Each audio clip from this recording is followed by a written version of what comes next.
Before getting into today's stories, let me know where everyone is from and what time so we can send wishes of health and luck to you and your relatives and friends.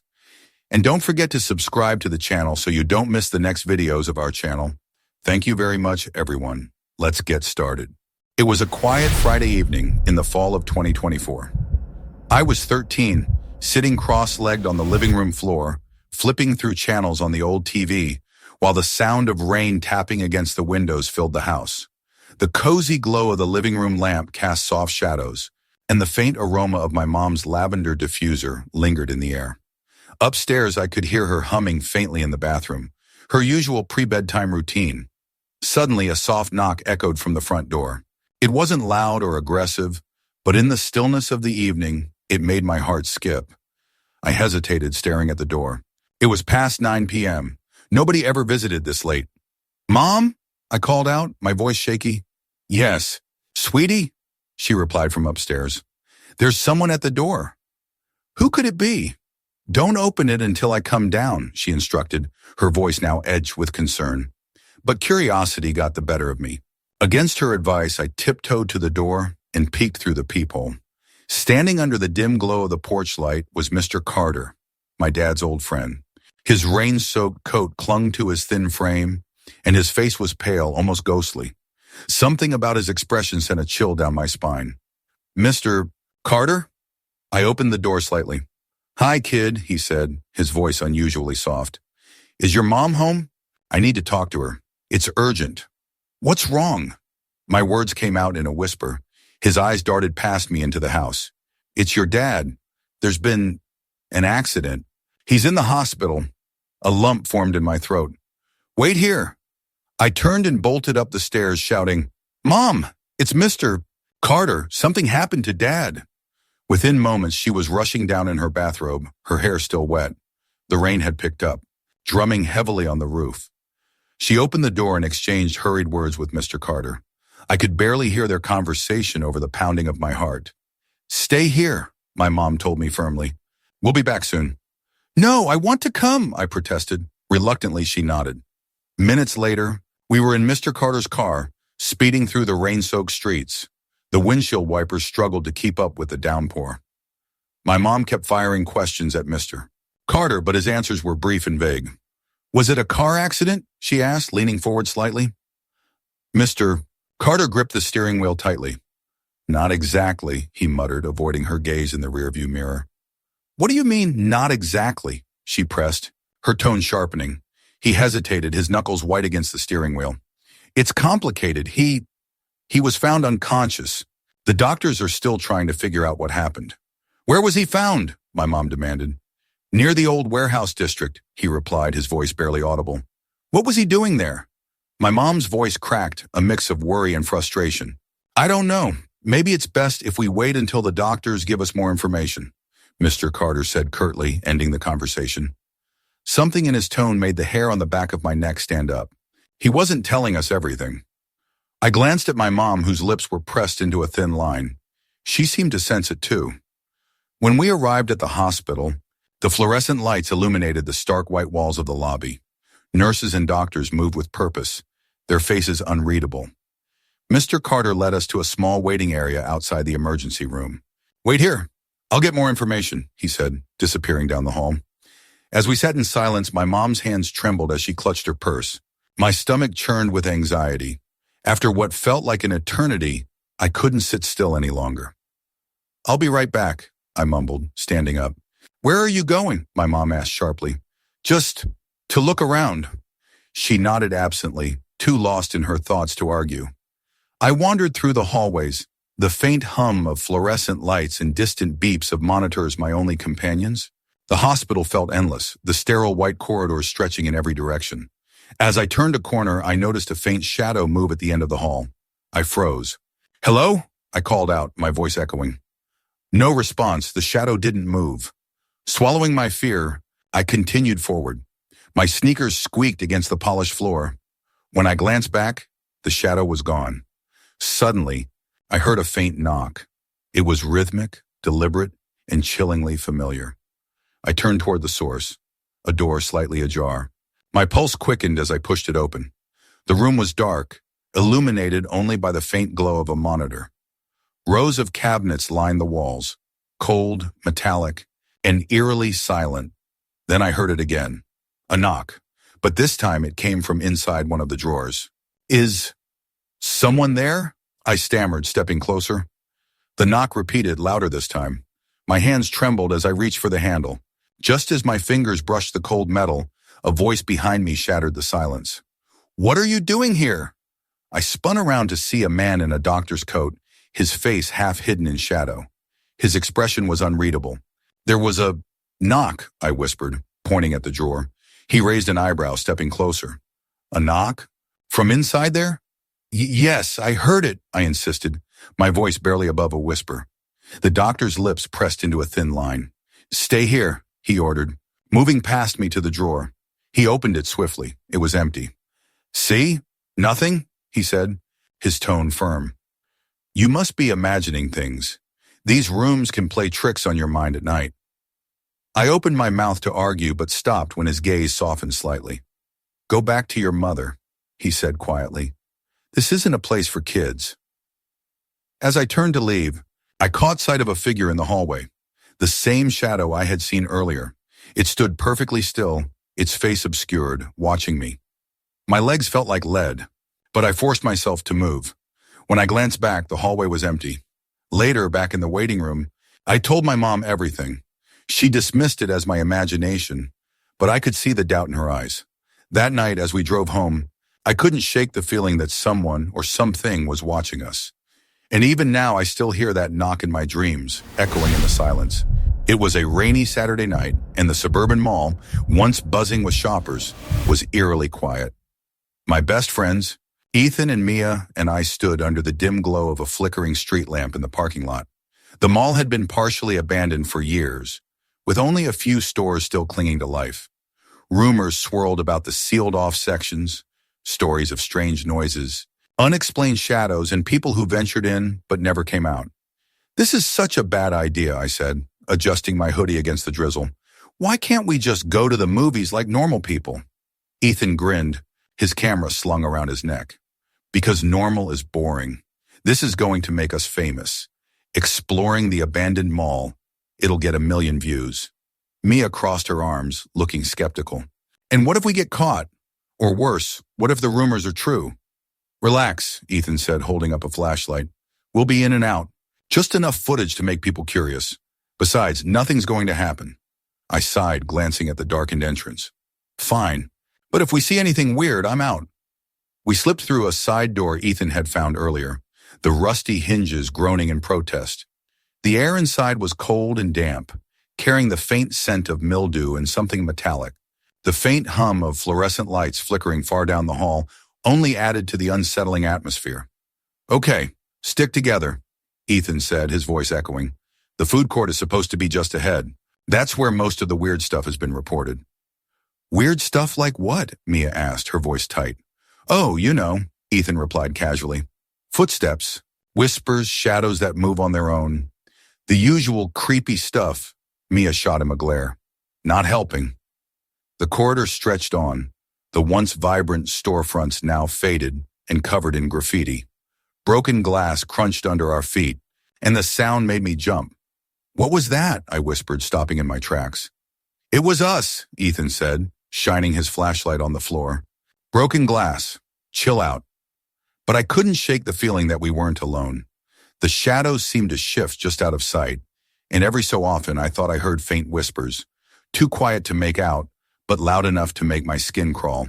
When we reached the food court, the tables and chairs were overturned, and an old soda machine stood in the corner, its screen shattered. Ethan began filming, narrating dramatically. "Here we are," he said, panning the camera around, "the heart of the abandoned mall, where countless visitors have reported seeing shadows and hearing voices." Mia rolled her eyes. "You sound like a bad ghost hunter."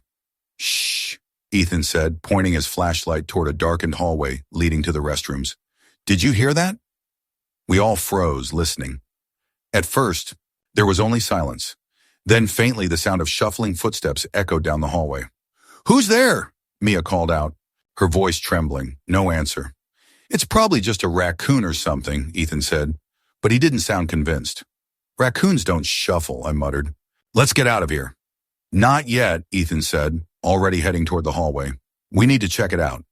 Ethan, wait, Mia hissed, but he was already halfway down the hall. Reluctantly, we followed. The hallway was narrow, the tiles cracked and stained. The sound of our footsteps seemed deafening in the oppressive silence. As we approached the restroom doors, Ethan stopped suddenly, raising a hand to signal us to stay quiet.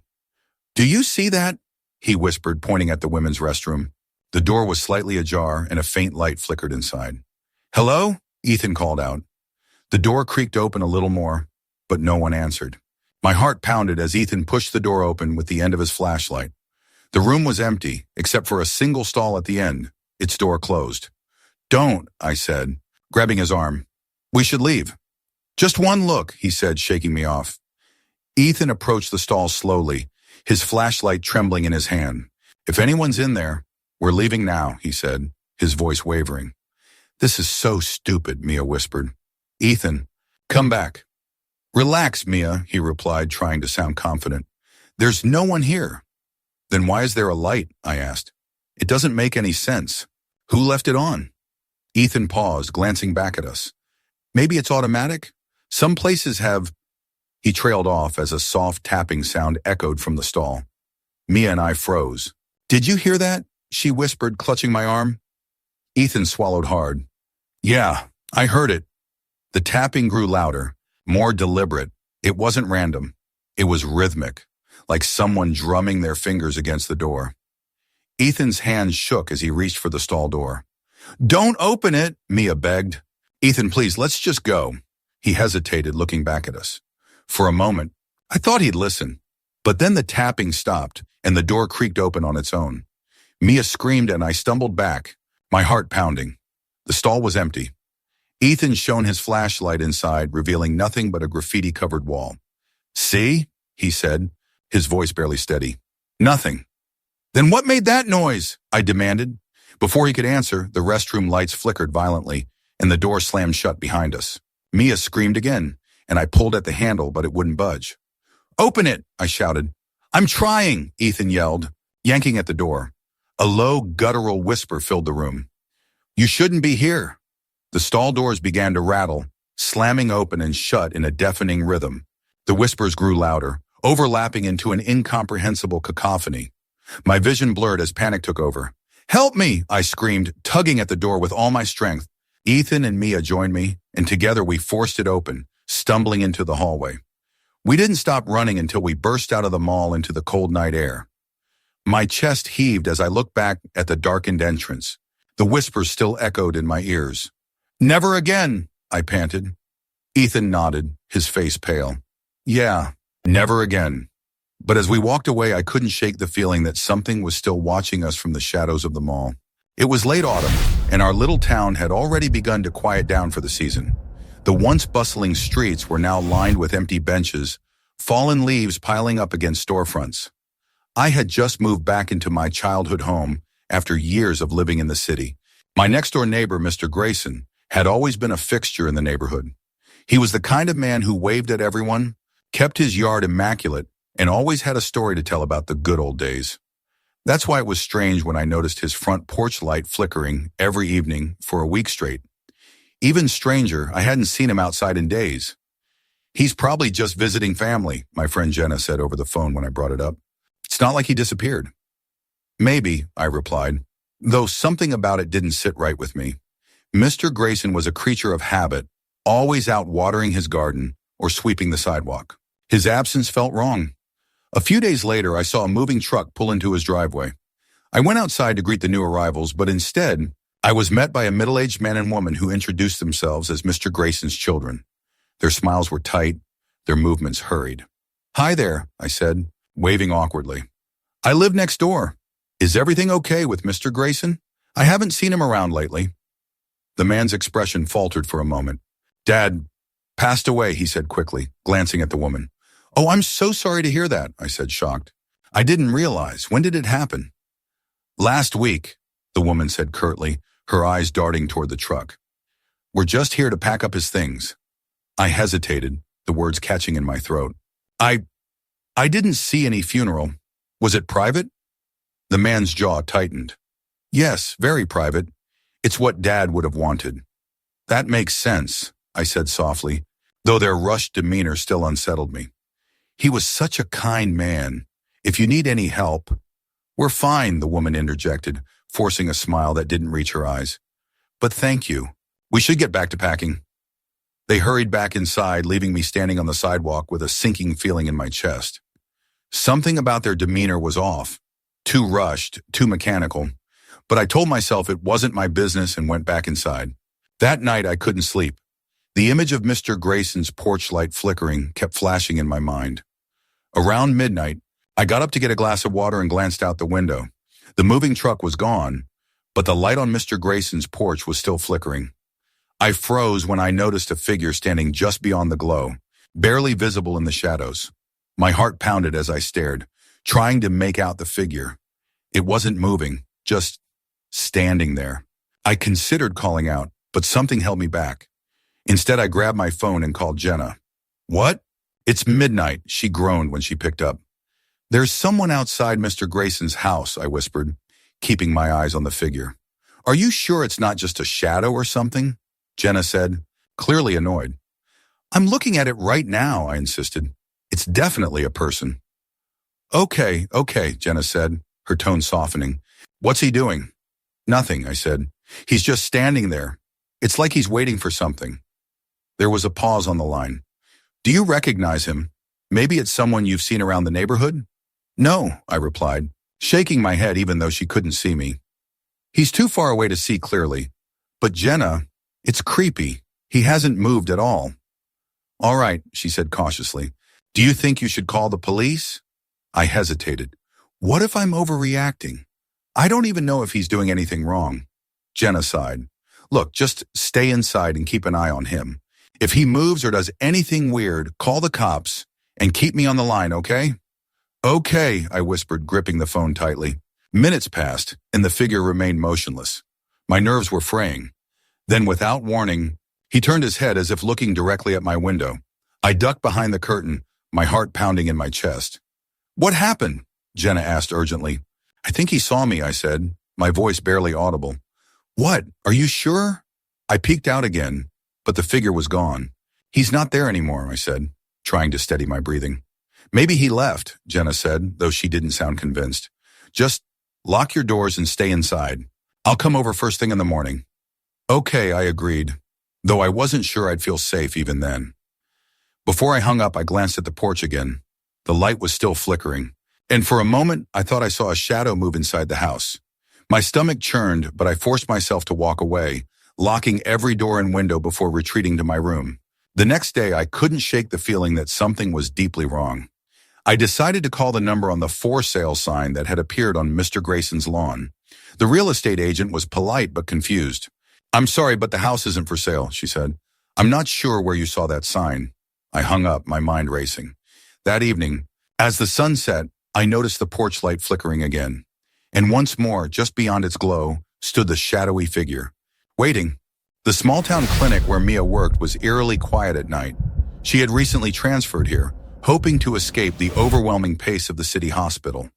Tonight was her third week on the night shift, and she was still adjusting to the silence, broken only by the occasional hum of the air conditioning or the beep of a monitor. It was supposed to be a slow evening, just a few elderly patients in for overnight observation. Mia sighed and glanced at her phone. Midnight. Still 3 hours until her break. She picked up her clipboard and made her way to check on Mrs. Green, a sweet woman in her late 70s recovering from a mild stroke. As she entered the dimly lit room, Mrs. Green's frail voice called out, "Nurse, is he still there?" Mia froze. "Who, Mrs. Green?" "The man by the window," Mrs. Green whispered, pointing a trembling finger toward the curtain.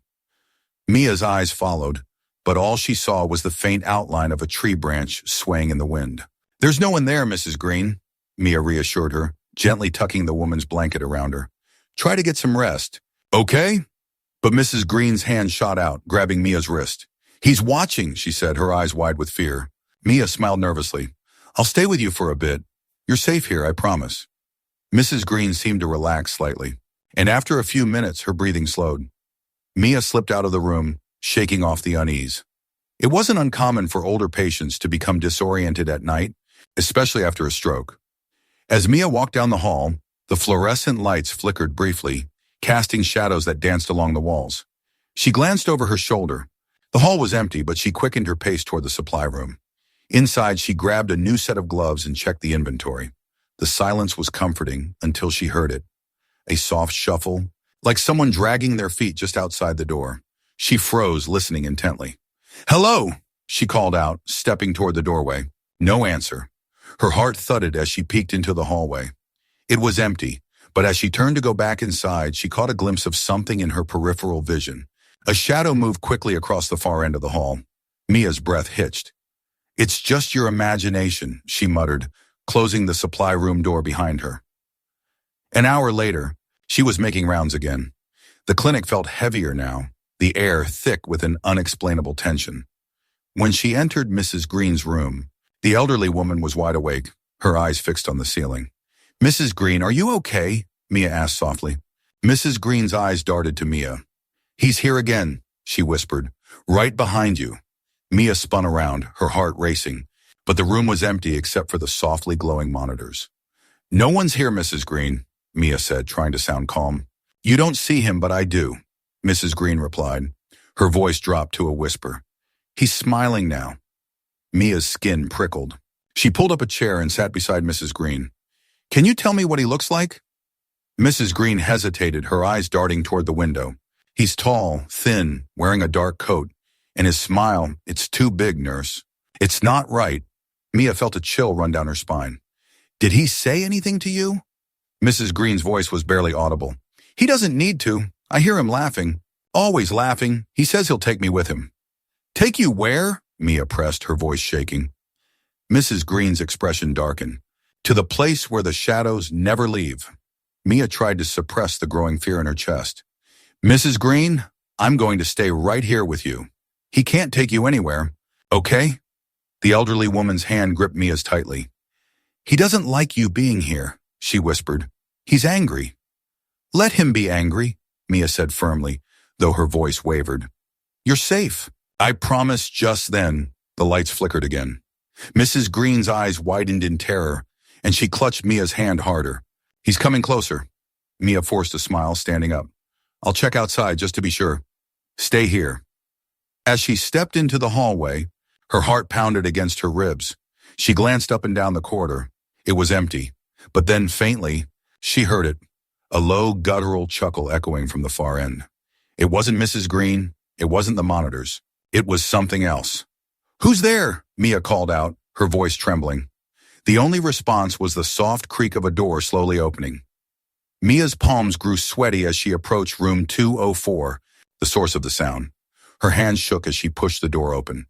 The room was dark, the bed neatly made. But then she heard a whisper behind her. "You shouldn't have come here." Mia whirled around, her back hitting the wall. The hallway was empty, yet the words lingered, as if the speaker were just inches away. Her breathing quickened, and she stumbled backward into the room, slamming the door shut. She fumbled for her phone and dialed Carla.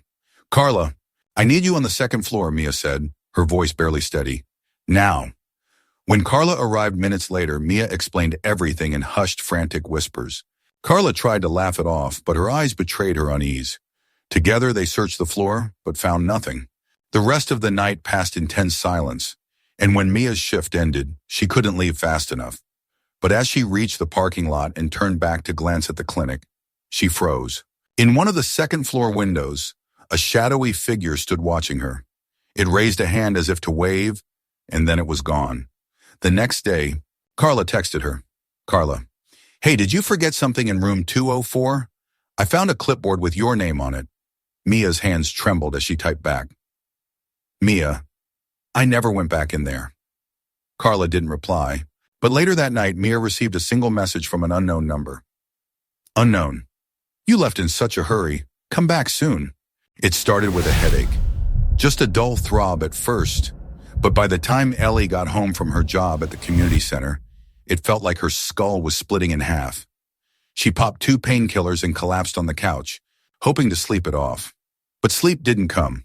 The quiet apartment began to feel oppressive, each tick of the wall clock echoing louder than it should.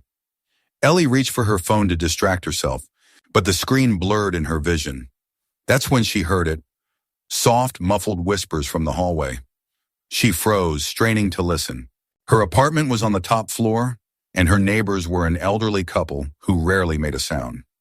Slowly, Ellie got up and walked to the door. Pressing her ear to it, she could just make out a faint, lilting voice. "Ellie, come out!" Her breath hitched. The voice was sing-song, playful yet chilling. She backed away from the door, her mind racing. The latch was secure, wasn't it? Grabbing her phone, she dialed her best friend Sarah. "Hey, what's up?" Sarah answered groggily. Ellie's voice trembled. "There's someone outside my apartment. I don't know who it is, but they're whispering my name." "Are you sure? It's probably the painkillers messing with you," Sarah replied, trying to sound calm but failing.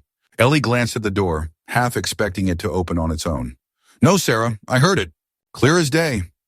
"Okay, just stay put. I'm coming over." "Don't open the door for anyone," Sarah said firmly. Ellie hung up and sat on the couch, clutching a throw pillow. The whispers had stopped, but the air felt heavy, as if the walls themselves were closing in.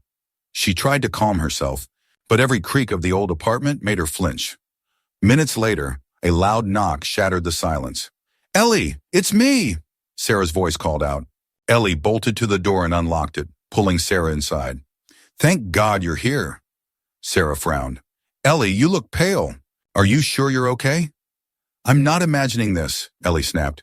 "There was someone here, whispering my name." Sarah sighed. "Let's check the hallway together." Reluctantly, Ellie followed Sarah to the door. They peeked out, but the hallway was empty. The only sound was the faint hum of the elevator at the far end. "See? No one's here," Sarah said, though her eyes darted nervously. Ellie shut the door and double-locked it. "I'm not crazy, Sarah." "I didn't say you were," Sarah replied, sitting down. "But maybe it's stress. Let's just relax, okay?" Ellie nodded, though unease still gnawed at her. She tried to make small talk, but her headache grew worse. And then, just as Sarah was telling her about a bad date, they both heard it. A laugh. Low, guttural, and unmistakably close. Sarah jumped up. "What the hell was that?" Ellie's face went white. "It's him. He's still here." The laughter came again, this time louder. It seemed to echo through the walls. Sarah grabbed Ellie's hand. "We need to leave. Now." Ellie hesitated, "But where would we go?" "Anywhere but here," Sarah shouted, pulling her toward the door. As they stepped into the hallway, the lights flickered. The elevator at the far end dinged and opened slowly, but it was empty. Then from behind them, the laughter rang out again. They spun around, and Ellie swore she saw a shadow slip into her apartment before the door slammed shut. "Run!" Sarah screamed, dragging Ellie toward the stairs. They didn't stop until they were outside, gasping for air under the streetlights. Ellie looked up at her apartment window. The curtains were drawn, but for a brief moment, she thought she saw a figure standing there watching. "Sarah, what if he's still inside?" Ellie whispered. Sarah shook her head. "We're not going back in there tonight." The next morning, Ellie returned with the building manager to check the apartment. Everything was exactly as she'd left it, except for one thing. A sticky note on the fridge that read, "Welcome home, Ellie." Nina's headache started as a dull ache on the bus ride home. By the time she reached her tiny third-floor apartment, it felt like a hammer pounding in her skull. She kicked off her shoes, dropped her bag, and fell onto the couch, hoping the quiet would help. But the silence wasn't comforting tonight. It was heavy, almost alive. The faint sound of rustling broke the stillness. Nina sat up, heart racing. It was coming from the hallway outside her door. She moved cautiously, her bare feet silent on the wooden floor. Pressing her ear against the door, she strained to listen. A voice, low and gravelly, muttered something she couldn't quite catch. Then, clear as day, it spoke again. "Nina, let me in." Her blood ran cold. She stumbled back, her pulse hammering in her ears. Was someone outside? Her building wasn't exactly luxurious, but it was safe. At least she thought so. She grabbed her phone and dialed her neighbor, Clara, who lived directly below her. "Hello," Clara answered groggily. "Clara, it's Nina. Did you hear that?" Nina whispered, her voice trembling. "Hear what?" Clara asked, more alert now. "There's someone outside my door. They said my name." There was a pause on the line. "Are you sure? Maybe it was the TV. You've been working long hours, haven't you?" "I know what I heard," Nina insisted. "It wasn't the TV. It's like they're waiting for me." "All right, hold tight. I'll come up," Clara said. Nina hung up and paced the living room, her eyes darting to the door every few seconds. She checked the lock, it was secure, but that did little to calm her nerves. Moments later, Clara knocked softly. "Nina, it's me."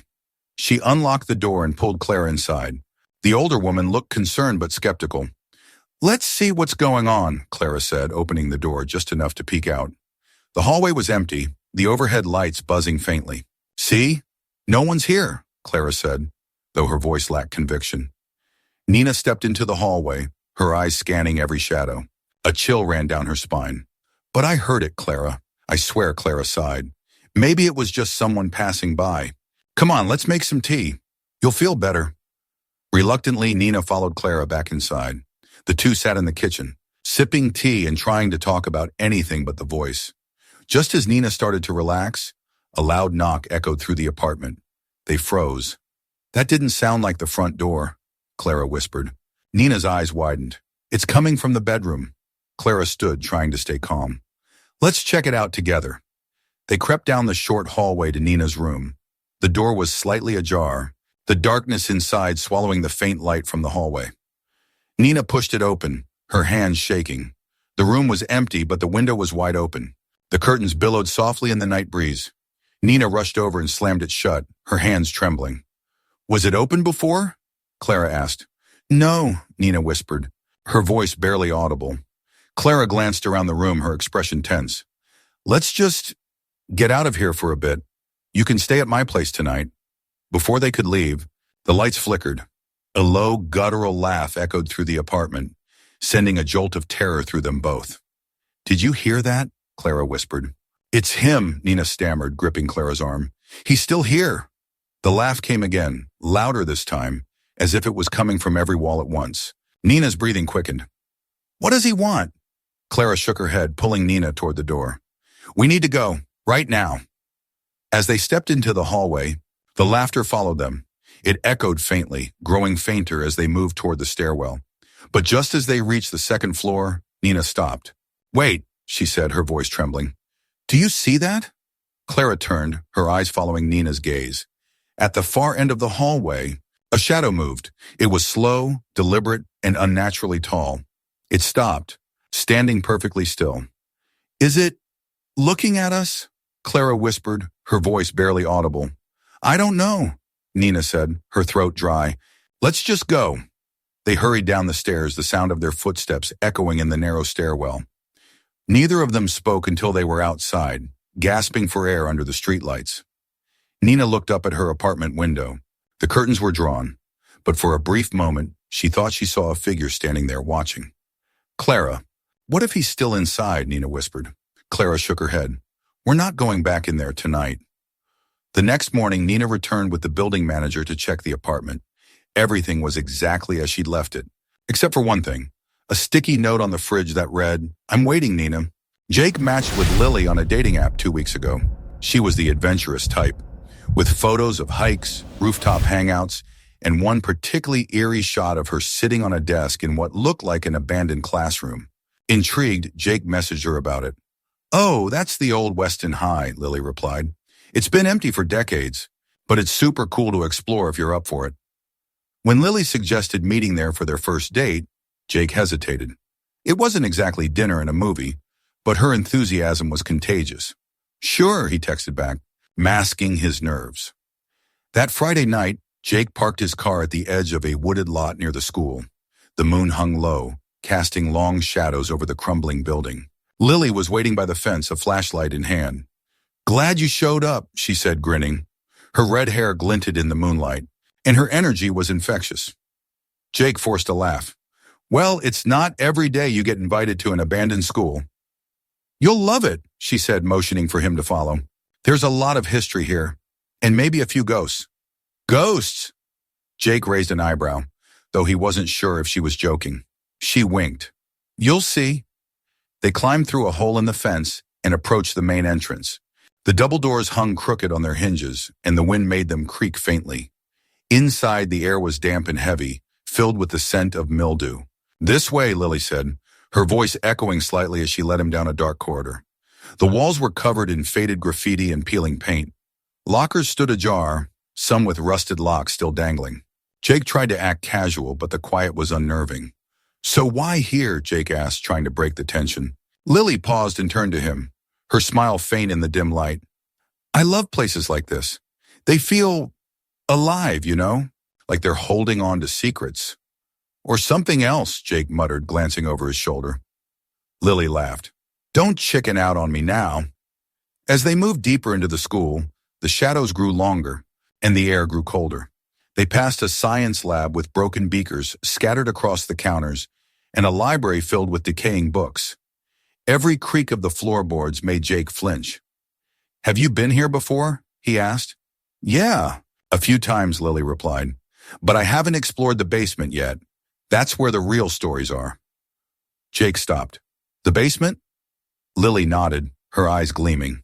"It's where they say the janitor disappeared. Back in the 70s, he went down there during a storm and never came back." Jake swallowed hard. "And you want to go down there?" "Of course," she said, as if it were obvious. "What's the point of coming if we don't?" Reluctantly, Jake followed as Lily found a stairwell marked by a faded maintenance sign. The steps groaned under their weight as they descended into darkness. The basement smelled worse than the rest of the school, damp and metallic, like rust and decay. Lily's flashlight beam flickered as they reached the bottom. Ahead, a long hallway stretched into shadow, lined with old pipes and closed doors. "This is creepy," Jake whispered. "That's the fun," Lily whispered back. They walked slowly, their footsteps muffled by the damp concrete. As they passed a door marked Boiler Room, Jake thought he heard something, a faint shuffling sound, like feet dragging across the floor. "Did you hear that?" he asked, stopping in his tracks. Lily turned, her face serious now. "Hear what?" Jake strained his ears. The sound came again, louder this time. "That." Lily's expression shifted to curiosity. "Maybe it's a rat or something else." "Something else?" Jake asked, his voice rising slightly. She smiled. "Relax, it's probably nothing." But Jake wasn't convinced. As they continued, sound followed them, growing more distinct. It wasn't random. It had a rhythm, like footsteps. Jake's pulse quickened. "Lily, I'm serious. Someone's down here." She stopped and shone her flashlight around. "Hello?" she called out. The footsteps stopped. Jake grabbed her arm. "Let's go back." "Wait," she said, pulling free. "If someone's here, don't you want to know who?"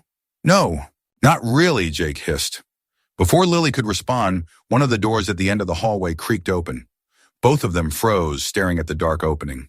"Who's there?" Lily called, her voice steady despite the fear in her eyes. Silence, then a low, raspy voice echoed from the doorway. "Why did you come here?" Jake's blood ran cold. "Lily, we're leaving. Now." But Lily didn't move.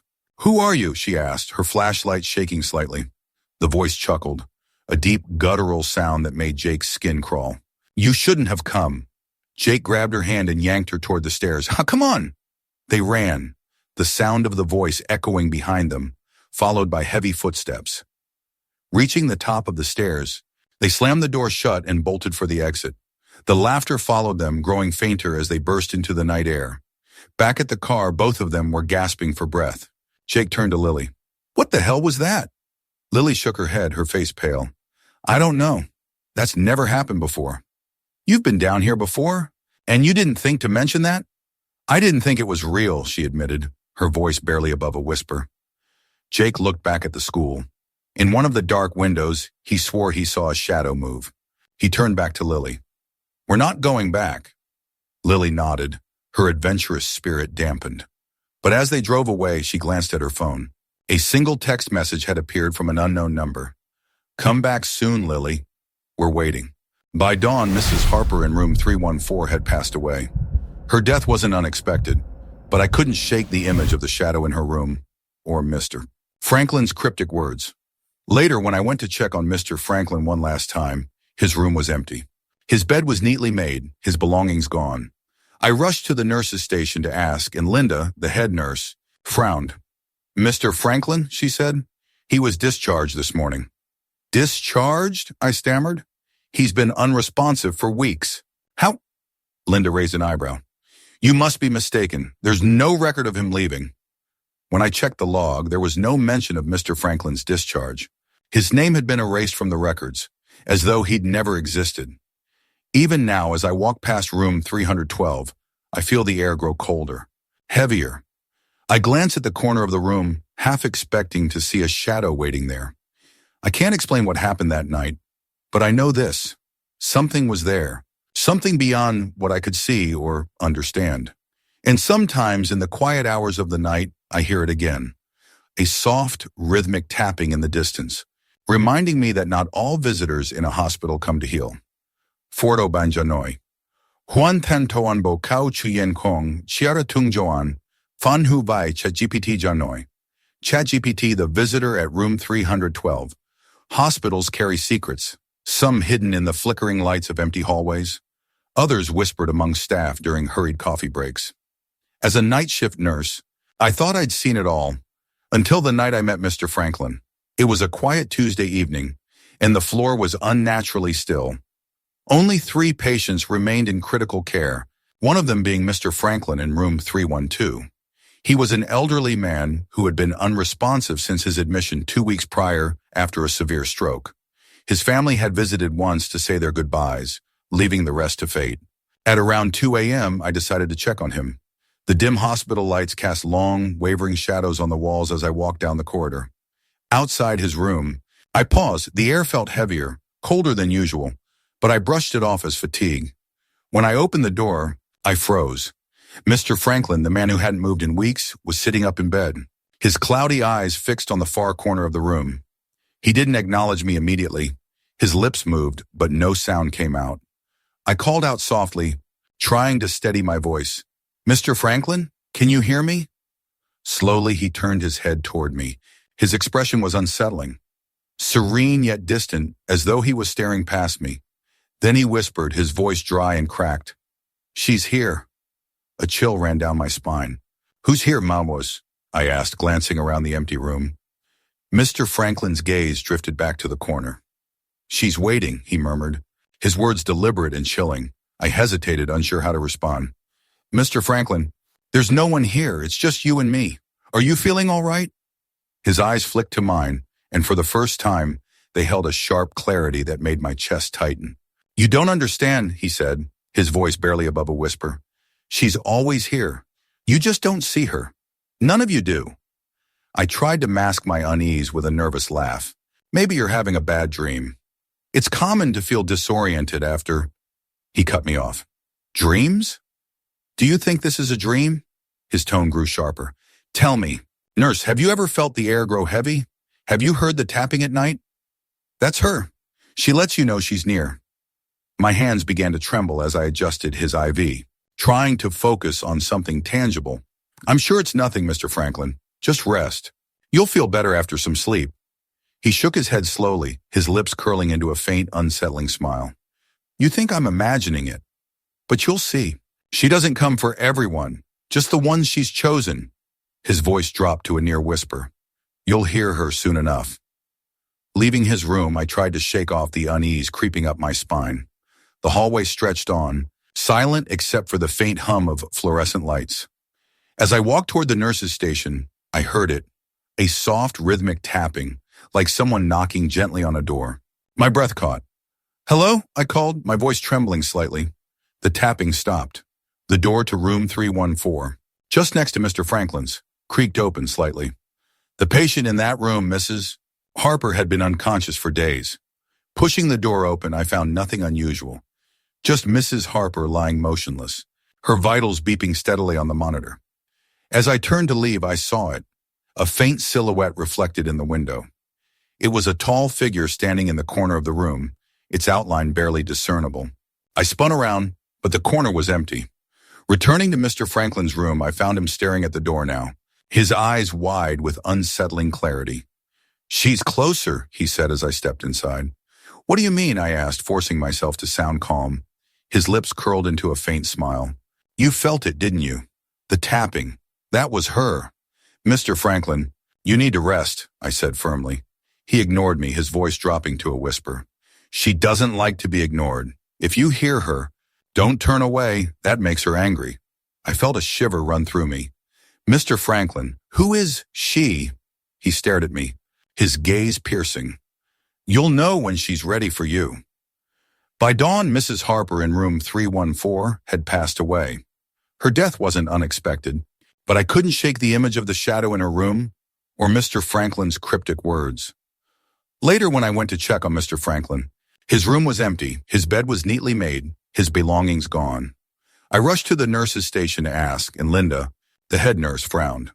"Mr. Franklin?" she said. "He was discharged this morning." "Discharged?" I stammered. "He's been unresponsive for weeks. How?" Linda raised an eyebrow. "You must be mistaken. There's no record of him leaving." When I checked the log, there was no mention of Mr. Franklin's discharge. His name had been erased from the records as though he'd never existed. Even now, as I walk past room 312, I feel the air grow colder, heavier. I glance at the corner of the room, half expecting to see a shadow waiting there. I can't explain what happened that night, but I know this. Something was there, something beyond what I could see or understand. Sometimes in the quiet hours of the night, I still hear it, a soft, rhythmic tapping in the distance, reminding me that not all visitors in a hospital come to heal. It started as a routine hospital stay. After a minor surgery on my shoulder, I was told I'd need a couple of nights under observation. It wasn't life-threatening, just precautionary. My room was tucked away at the end of a long hallway, far from the bustling nurses' station. At first, the quiet felt peaceful, but as the hours dragged on, it started to feel isolating, even unnerving. The first night passed without incident. I fell asleep to the faint hum of machines and the occasional distant murmur of nurses. But on the second night, something changed. I was drifting in and out of a light, restless sleep when I first heard it. Slow, dragging footsteps. At first, I thought it was a nurse making rounds, but the rhythm was off. Each step was deliberate, heavy, and punctuated by long pauses, as though someone was hesitating between each movement. I turned over in bed, blinking into the darkness. The clock on the wall read 3:12 a.m. The footsteps stopped. For a moment, the silence pressed in, so thick I could hear my own breathing. Then I noticed it, a shadow stretching across the floor, cast by the faint light seeping under my door. The shadow was too still, too solid. It didn't sway or move like a nurse adjusting equipment. My heart started to race. "Hello?" I called out, my voice shaky. There was no answer. The shadow remained fixed in place, as if someone or something was standing perfectly still on the other side of the door. I swallowed hard, willing myself to stay calm. "Is someone there?" I tried again, louder this time. After a long moment, the shadow shifted slightly as though whoever or whatever was out there had leaned closer. My blood ran cold. The next morning, I convinced myself it had been my imagination. Hospitals were eerie at night. The medication they'd given me probably didn't help.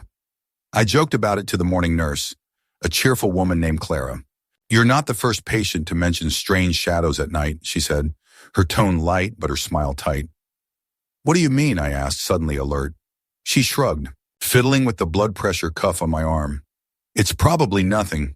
Old buildings make strange noises, and the mind fills in the gaps. Don't worry about it." But her words left me unsettled. That night, I resolved to stay awake, determined to prove to myself that it was just my imagination. Midnight passed uneventfully, and I started to feel foolish. But then at exactly 3:15 a.m., I heard the footsteps again. This time they stopped right outside my door. I stared at the sliver of light under the door, holding my breath. Slowly the shadow reappeared, darker and more defined than the night before. I froze, torn between the urge to stay silent and the overwhelming need to call for help. Before I could decide, the shadow shifted again. This time, it pressed against the door as if it was leaning into the crack, trying to peer inside. "Who's there?" I whispered, my voice barely audible.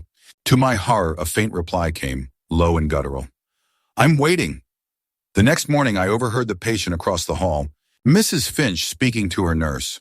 Her voice was trembling. "There was someone in the hallway last night," she said. "I saw a shadow, but when I looked, no one was there." My stomach churned.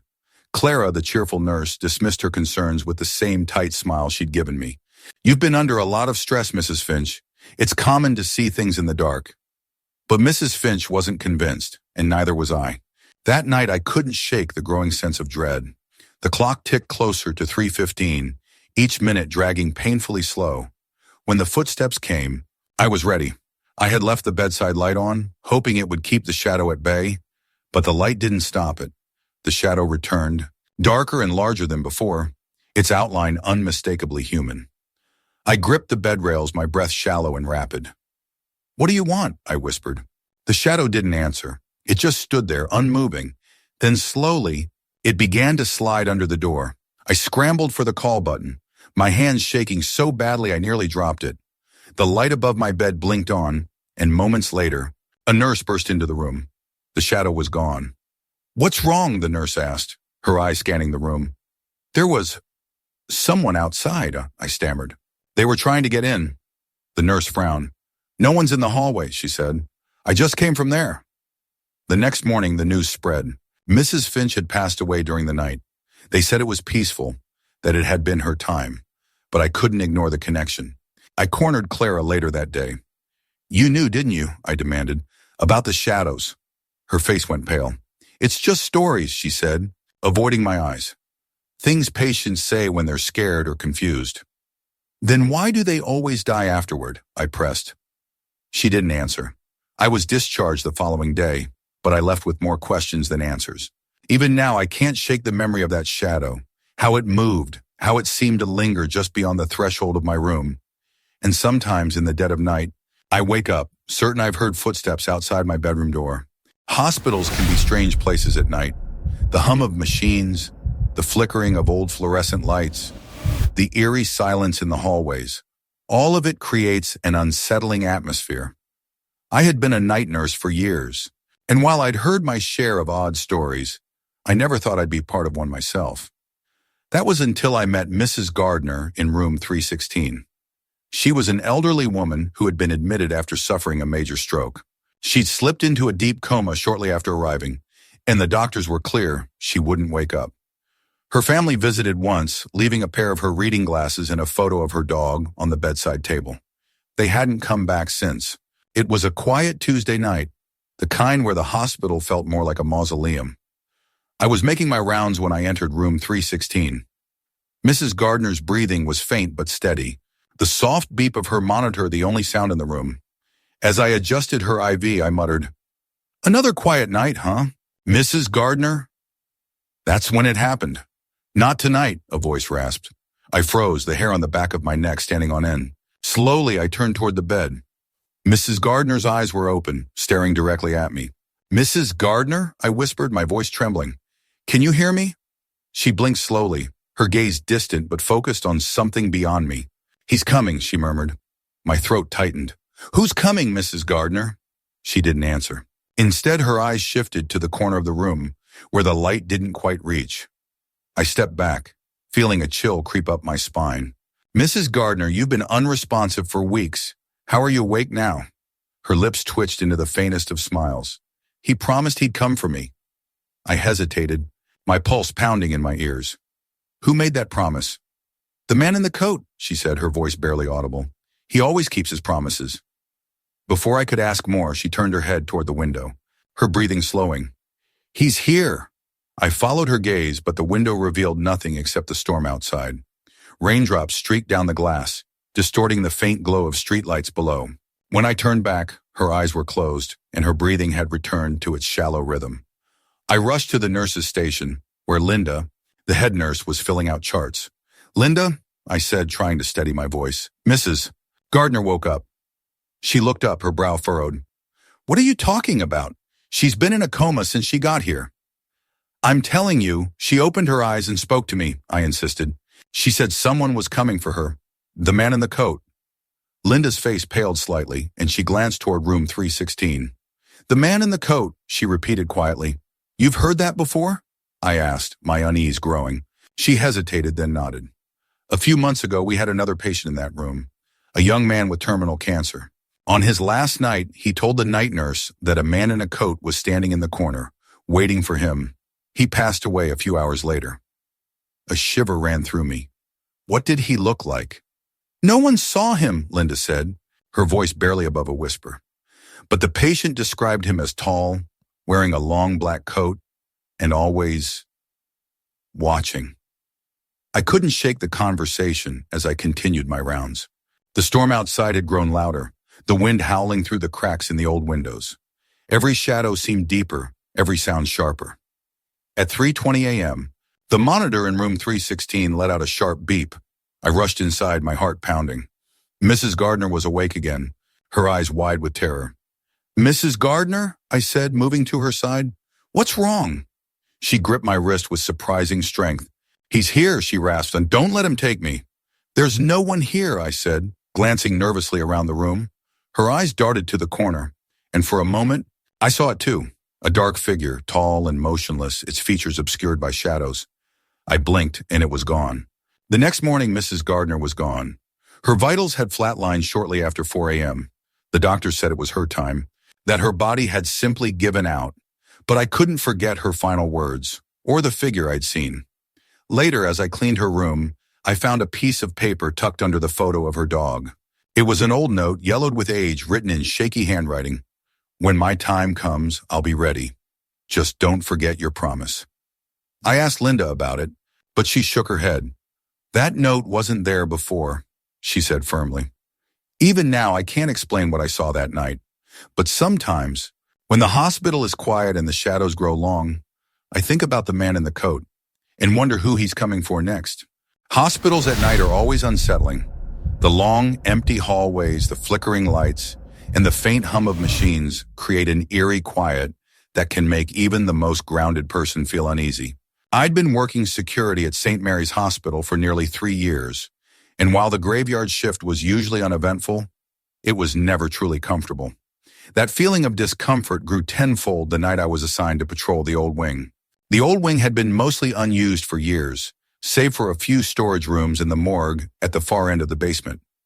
Budget cuts meant it hadn't been renovated like the rest of the hospital, and everything about it felt forgotten, except by time. It started around 11:30 p.m. I was doing my first sweep of the basement, making sure everything was locked up. The air was colder than usual, the kind of chill that sank deep into your bones, even with a heavy jacket. I brushed it off as bad ventilation and kept moving, my flashlight cutting through the dim, narrow hallway. As I approached the morgue, I noticed something strange. The heavy steel door was slightly ajar, a faint sliver of light spilling into the hallway. "Anyone down here?" I called out, my voice echoing unnervingly. No response. Steeling myself, I pushed the door open and stepped inside. The room was empty, the harsh fluorescent lights flickering faintly. The air was so cold it felt unnatural, like stepping into a freezer turned up too high. I swept the room with my flashlight. Everything seemed in order until I noticed one of the morgue drawers was slightly open. "Great," I muttered under my breath. "Probably some intern who didn't close it properly." I approached the drawer, my footsteps sounding far too loud in the quiet room. Gripping the handle, I slid it shut. The metal screeched, the sound grating against my nerves. As I turned to leave, I heard it. A faint, rhythmic tapping. I froze, my breath catching in my throat. The sound was soft at first, almost like fingernails tapping against metal. It was coming from the same drawer I'd just closed. I stared at it, my flashlight trembling in my hand. "Hello?" I called, trying to sound authoritative. The tapping stopped. For a long moment, there was only silence. Then, just as I started to back away, a voice, low, weak, and raspy, whispered, "It's so cold." I stumbled back, my heart racing. "Who's there?" I demanded, my voice cracking. The drawer shifted slightly, the metal creaking as if something or someone was trying to push it open. I bolted out of the morgue and ran straight to the security desk on the main floor, where my co-worker, Jim, was eating a late-night sandwich. "You look like you've seen a ghost," Jim said, raising an eyebrow. "There's something in the morgue," I stammered. Jim chuckled, clearly amused. "What, did the cadavers get restless?" "I'm serious, Jim," I snapped. I heard tapping and a voice. Jim sighed, setting down his sandwich. "All right, let's check it out. But if it's just a busted pipe or something, you owe me coffee." We returned to the morgue together, Jim carrying a flashlight of his own. The door was still ajar, just as I'd left it. "See?" I said, pointing at the drawer. "That one. It moved. I heard something inside." Jim gave me a skeptical look but approached the drawer. He hesitated, then grabbed the handle and yanked it open. It was empty. No body, no noise, Jim said, smirking. Maybe you imagined it. I shook my head. I know what I heard. There was a voice. Someone said, "It's so cold." Jim's smirk faded slightly. That's weird. As he slid the drawer shut, the lights above us flickered violently, plunging the room into brief darkness. When they came back on, Jim and I both froze. The drawer was open again. Neither of us spoke for a moment, the air in the room feeling heavier than before. Jim finally broke the silence. "Okay, that's creepy." We stepped closer, and that's when we saw it. Frost spreading across the drawer's surface. Tiny crystals forming in the already cold air. "Did you feel that?" Jim asked, his breath visible now. The temperature in the room had dropped dramatically, and I could hear my own breathing, shallow and quick.